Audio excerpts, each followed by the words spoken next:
So as a result of the closure of the Strait of Hormuz, 1/5 of global crude oil supply is constrained, 1/5 of natural gas exports, 1/5 of refined products, so gasoline, diesel, jet fuel, over 1/3 of helium supply, over 1/3 of urea, which is used in fertilizer, over 1/3 of sulfur, which is also used in fertilizer. And there doesn't seem to be a path to near-term de-escalation.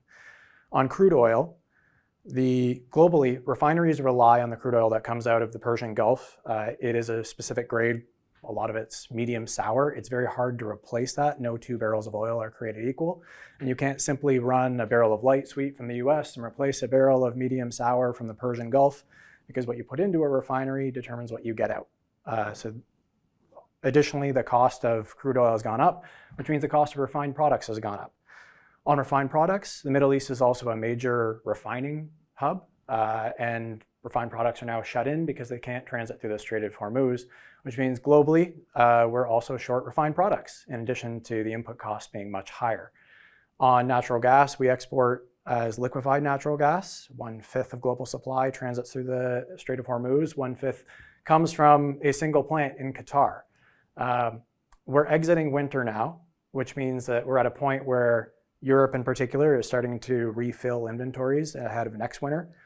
And now with the shortage of supply, they're competing for cargoes against Asian customers. So it's driving the price of natural gas up. Which is also problematic for transportation fuels because natural gas is also an input for distillates like diesel and jet fuel. So more pressure on refined products and more pressure on transportation fuels. There are two challenges ahead. The first is that we don't know the duration of the conflict, and the longer it goes on, the more we exacerbate the challenges ahead and potentially the price of commodities. The second is that even if we had de-escalation tomorrow, it will take a long time for us to resettle flows. We're not sure the extent of the damage to facilities like refineries or LNG plants or export terminals. It will take a long time to rebalance flows of cargoes going through the Strait of Hormuz. So the uncertainty is driving a lot of volatility in commodity prices as well.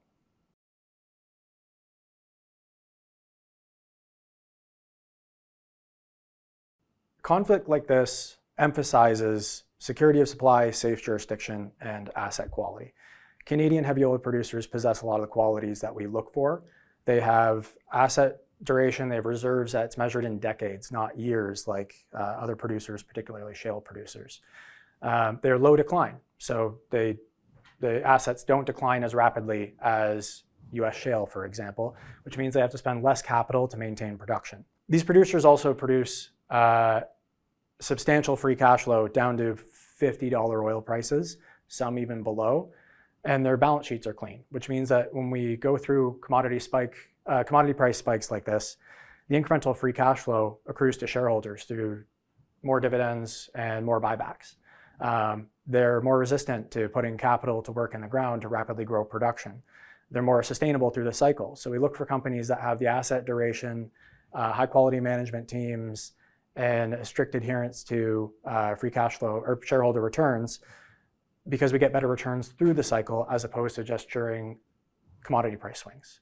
Vulnerability of supply really highlights asset duration and quality, which is why we expect to see a premium valuation in Canadian energy. Moving forward, if the duration remains prolonged, that places more emphasis on asset quality and duration, which should benefit Canadian energy producers, as well as the oilfield service companies that help them develop those reserves.